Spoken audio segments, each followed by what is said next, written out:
Hey everyone, I just wanted to do a brief training about the BOY for October 13th. Hopefully you've had some experience with it from October 8th, but if not, this will be new to you. So BOY means beginning of the year assessment, and this is for the 5-star tested areas. On October 13th, we will be doing English 1 and biology for freshmen because almost all of our freshmen have both of those classes. Each assessment should take approximately 2 hours, so I would suggest giving the students one assessment.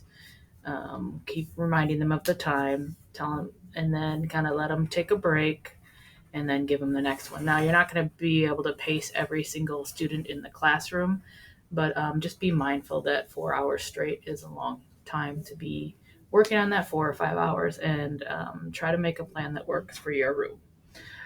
So what the students are going to do is there's 3 requirements to log in to the system. First of all, you need a Chromebook, you need to know how to access the app, and you need your login information.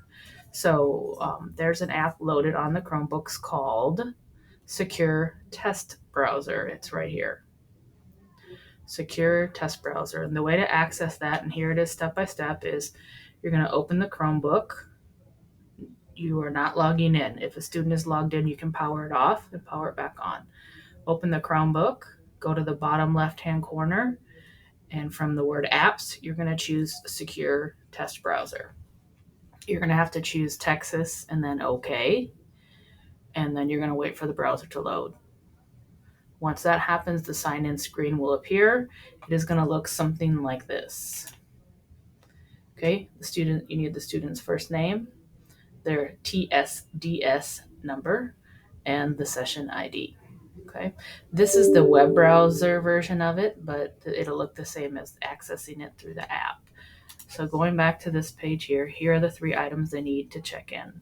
And the way you're going to get that information is from this link to the TSDS numbers. Here it is.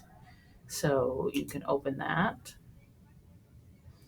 And every single student is in here. Now, it may take a little bit of time to get that information to them, but this is more about accessing it for if you can't find a kid or you don't have the roster with it listed already there.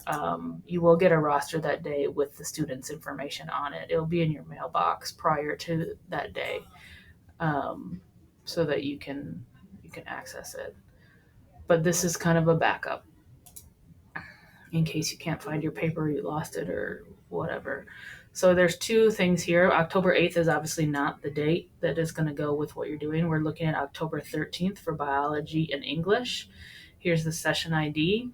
Like I said, the student should access this through the Secure Test Browser app, but if that does not work, you can always access it with this link here through a Chrome browser, but you will still need to the student needs to put their 3 pieces of information in. That's pretty much it. There's a note kind of about Cambium and how it goes. So even though the students are taking 2 exams, let's say they don't finish the second one prior to dismissal time. If a student is working within a section, maybe there's 6 questions that go with a reading passage, they need to finish those 6 questions, because when they log in to complete it later with their regular teacher, if they need to do that, they wouldn't have access to those prior 6 questions that were attached to one story. So it's important that they finish the sections if it's getting close to the end of time. Along with that, other things, there's a couple of students that might need headphones to access to the text-to-speech feature. You can get those by sending a student to the testing room, and we'll pass them out if they don't have their own. If a student's login is not working or something is not working, please send that student to the testing room, and we're going to work on figuring out their issue. I'd like you to wait until about 7:45 before you send anybody, so we can get PSAT up and running. But don't hold an entire class of students just because 1 or 2 are having issues. Let the other ones get started, and we'll work on the kids that have issues. If you have any questions, please let me know.